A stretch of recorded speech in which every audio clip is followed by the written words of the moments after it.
Butter chicken ఈ పేరు మన దేశంలోనే కాదు ప్రపంచవ్యాప్తంగా చాలా ఫేమస్. ఈ వంటకం ఇండియాలోనే మొదలైనప్పటికీ దాని టేస్ట్ మాత్రం ప్రపంచానికి చేరింది. బటర్ చికెన్తో పాటు మరో ప్రసిద్ధ వంటకం దాల్ మఖానీ కూడా ఉత్తరాది రాష్ట్రాల్లో ఎంతో ఫేమస్. అయితే ఈ వంటకాలను ఎవరు కనుగొన్నారన్న అంశంపై ఈ ఏడాది ఆరంభంలో మొదలైనటువంటి న్యాయ వివాదం ఇప్పుడు మరింత ముదురు పాకాన పడింది. ఈ వంటకాలు తామే కనిపెట్టామని అటు మోతీమహల్ ఇటు దర్యాగంజ్ రెస్టారెంట్లు ఈ ఏడాది జనవరిలో ఢిల్లీ హైకోర్టులో న్యాయ పోరాటానికి దిగాయి. తాజాగా సదరు రెస్టారెంట్ల యాజమాన్యుల మధ్య పరువు నష్టం వ్యాఖ్యలు మరింత వివాదానికి దారితీస్తున్నాయి.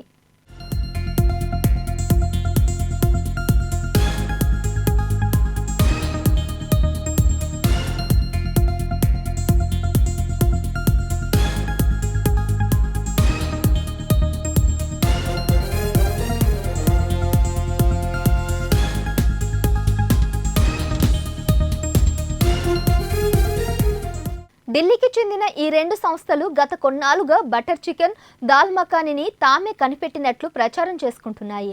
ఆయా సంస్థల వెబ్సైట్లలోనూ ప్రముఖంగా ఊదరగొడుతున్నాయి.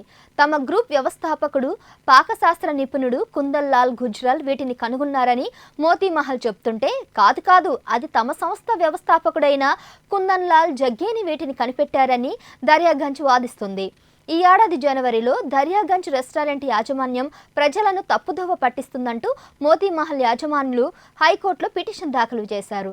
తమ తొలి రెస్టారెంట్ను దర్యాగంజ్ అనే ప్రాంతంలో ఏర్పాటు చేశామని, ఇదే అదనుగా దర్యాగంజ్ రెస్టారెంట్ మోతీమహల్తో తమకు సంబంధం ఉందని చెప్పుకుంటుందని మోతీమహల్ తన పిటిషన్లో తెలిపింది. ఈ పిటిషన్ విచారణ సమయంలో మోతీమహల్ రెస్టారెంట్ అనేది పాకిస్తాన్లోని పేషావర్లో మోతీమహల్ గుజ్రాల్ అలాగే దర్యాగంజ్ జగ్గిల్ జాయింట్ వెంచర్ దర్యాగంజ్ తరపు లాయర్ వాదించారు. ఇరుపక్షాల వాదనలు విన్న ధర్మాసనం ఈ విచారణ మే 29కి వాయిదా వేసింది.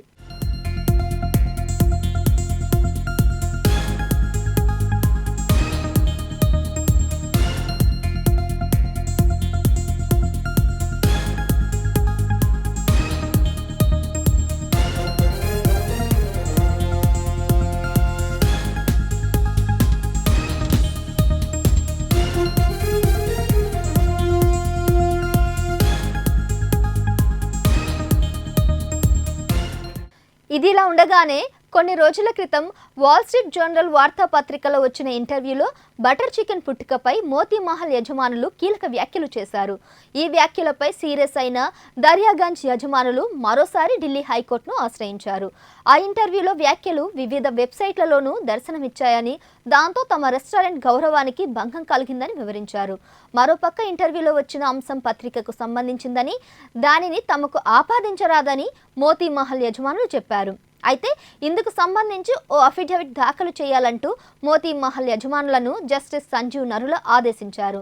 ఈ వివాదం ఇంకా ఎక్కడి వరకు వెళ్తుందో తెలియదు కానీ ఆహార ప్రియులు మాత్రం ఈ వంటకాలను ఫుల్గా ఎంజాయ్ చేస్తున్నారు.